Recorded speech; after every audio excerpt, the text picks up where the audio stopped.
Greetings and welcome to a new narration done by DrTorment. The following story may or may not prove rather sensitive to some listeners. Discretion is advised, and consider this your one and only warning. Now with that out of the way, let us proceed. Ever since I was a young boy, I've always been different. Not psychotic, demonic, or anything like that. Just not quite like the rest. I look different, I act different, I dress different, and most definitely think different. And this made it oh so easy for all the so-called beautiful people of the world to mess with me. A lot. It used to bother me growing up, but as I've gotten older, not so much. Now, I just look at the source and think, screw 'em, they'll be dead soon. I've never been too lucky with the ladies either, so after years of failed relationships, I found myself alone, friendless, and living in a 20-year-old trailer that I'm renting from a friend of a friend of a friend. It doesn't really matter who. Really, it doesn't. Anyway, I thought to myself, I'm tired of being alone. I can probably get another girlfriend, but she'd just get on my nerves and we'd break up. Same old song and dance. And it's a song and dance that has been repeated a little bit too much for my taste. No, this time I want a companion, someone who is actually happy to see me when I come home from work, someone who likes to go for walks, someone to ride shotgun with in the car, someone who will love me for who I am, not for what I have to offer them. I am going to get a dog. The very next day, I got up, hopped into my car, and drove to the local ASPCA to get myself a dog. I walked in, told the lady behind the desk what I was looking for. Nothing big, a small dog, a lap dog, so to speak. She said, "Sure, right this way." She took me into the kennel area and showed me many types of little dogs. Mini pinchers, chihuahuas, even a few Pomeranians, etc., etc. They were all lovely dogs, but none of them really seemed to click with me. Then, out of the corner of my eye, at the very end of the cages, all by itself, sat a metal box. The box was fully enclosed, with a tiny barred window at the door resembling a prison cell. I said to the lady, "What's that?" She looked at me as if I wasn't supposed to ask, and said, "That's Roscoe. We're not really sure what kind of dog he is. He's been returned to us several times now due to behavioral issues. He's scheduled to be put down later today, that's why he's in the box." "I'd like to see him," I said, to which she replied, "I don't think that's a good idea." Now I was starting to get annoyed, so I said, "The sign out front says all dogs are ready for adoption. He is in here, he can be adopted. Now, I want to see him."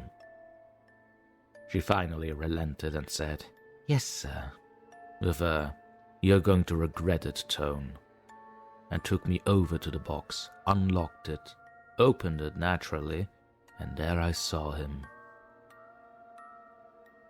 This poor little guy.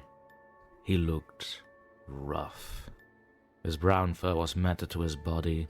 There were crusty pieces of I don't know what in the corners of his eyes, like he'd been crying so much. His nails were a bit long and sharp, and his eyes were jet black with ever the slightest hint of red in them. To be quite honest, he looked like he just crawled out of the sewer, and smelled like it too. The odor that exhumed from him reminded me of the summers I spent helping my uncle at his funeral home. He smelled like death, but he was so friendly. He ran straight out of box up to me, let me pick him up, and licked my face for what would have been at least 10 minutes. He was wagging his tail and just going crazy with excitement, and so was I. I told the lady, "This little guy ain't dying today. Roscoe has a new home." Then a look of worry fell over her face.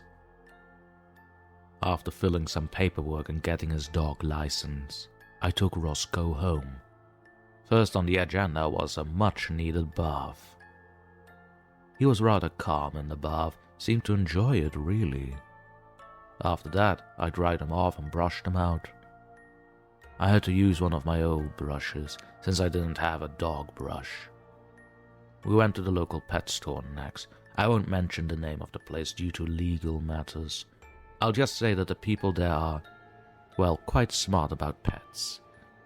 We got all the necessities needed to take care of my new friend. The drive home started out normal, just driving down the road. I've always been a cautious driver, always doing the speed limit or below. Apparently, the guy in the car behind me didn't like it that much and sped up past me. Everyone usually does. He pulled alongside me and yelled, "Get the hell out of the way, moron! Learn how to drive!"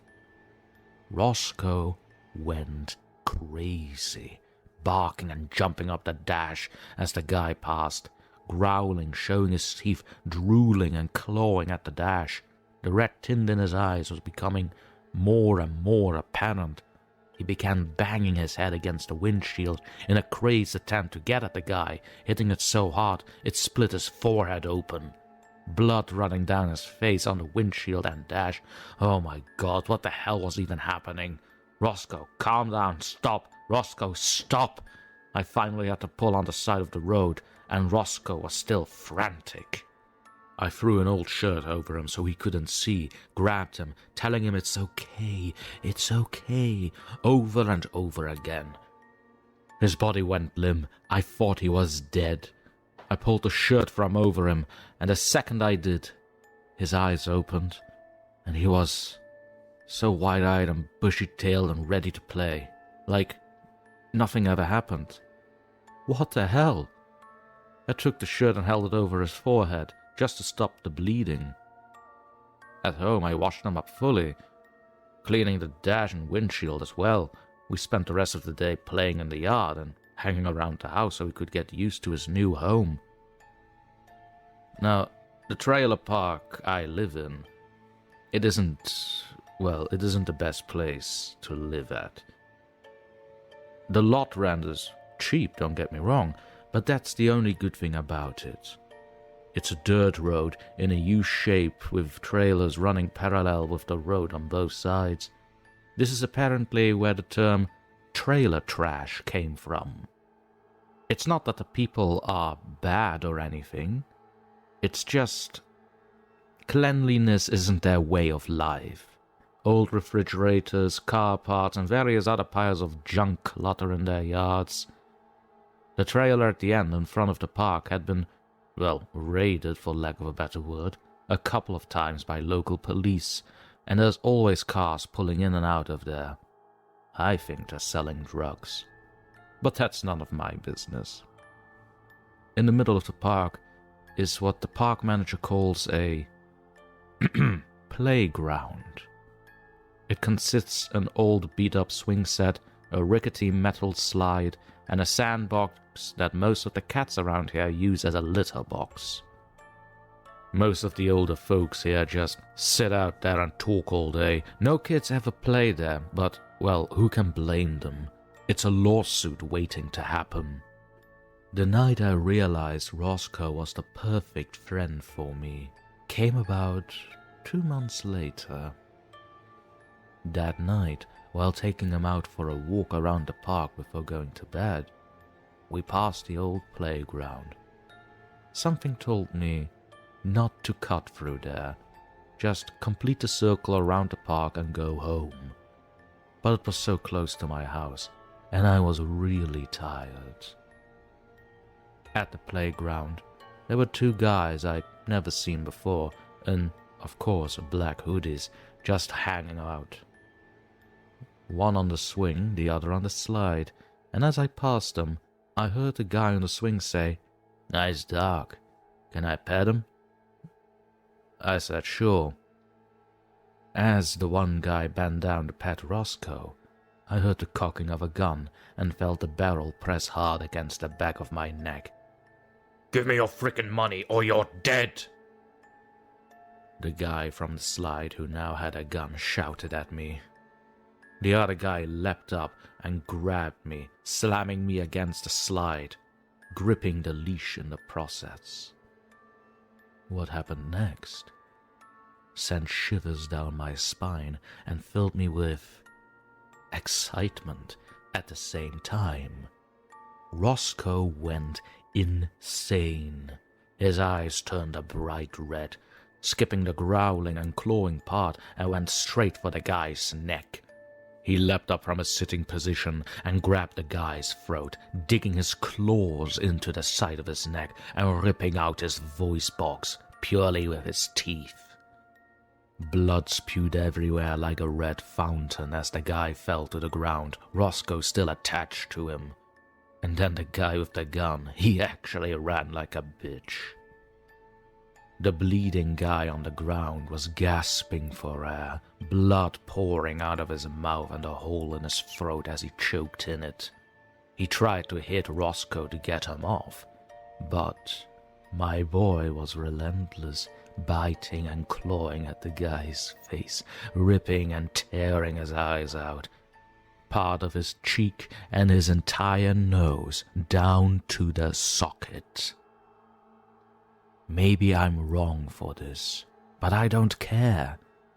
After years and years of being messed around with by assholes like that, it was great to finally have some revenge. I started chanting Roscoe on, "Get him, boy, get him, kill that piece of crap," and that's just what he did. As the guy took his last breath, Roscoe stepped back and fell over, his body limp and lifeless. Blood covering his snout with pieces of flesh and eyeballs hanging from his maw.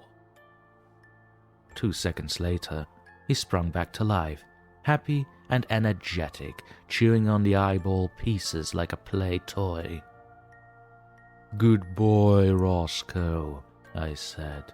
I picked him up and stared at the mutilated corpse that lay at my feet, smiling. "Screw him. Let the cats eat the rest," I said. I carried Roscoe home, washed him off and fed him the biggest steak I had. Raw, of course, just the way he likes it. I had the best night's sleep that I've ever had that night. Roscoe right by my side. The next morning, homicide detectives and police flooded the park, going door to door looking for witnesses as to what happened. Mrs. Jacobson from 3 trailers down found the body.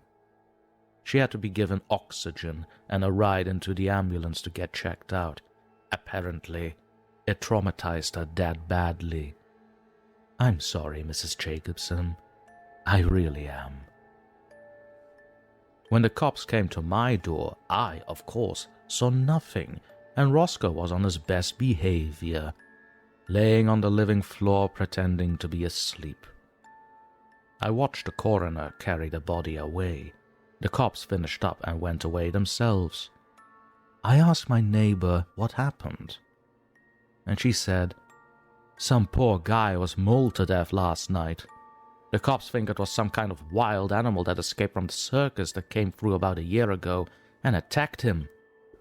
There have been numerous bodies found in the areas with wounds such as the ones they found today. They're writing it off as that."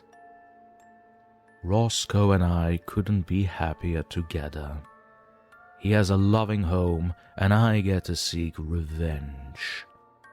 So, If any of you assholes from my past are reading or listening to this, I haven't forgotten. I will find you. I will get you. Well, Roscoe will. He's not a bad dog. He's just very protective. Good boy, Roscoe. Good boy. Here you go.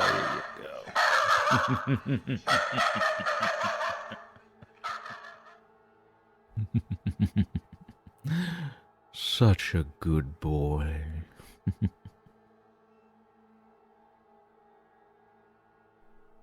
And so we've come to the end of our narration today. I hope you've enjoyed this particular story a lot, and please do consider to like, comment, and eventually subscribe if you feel particularly wonderful today. Don't forget to have a look at the description, as there you will find a link to this particular story and also to their creator, who I can promise you has much more work under their belt if you want to read more. And on this final note, I'd also want to invite you to have a look at our Patreon page, which you will also find down in the description. From there you may aid the channel in its ultimate goal to be free from the guidelines and rules that YouTube has established upon independent creators. And lest I forget the multitude of bonuses you will receive as an official member of our Patreon page. Until our next session, this has been DrTorment, bidding you adieu. And remember, don't fall asleep, ever.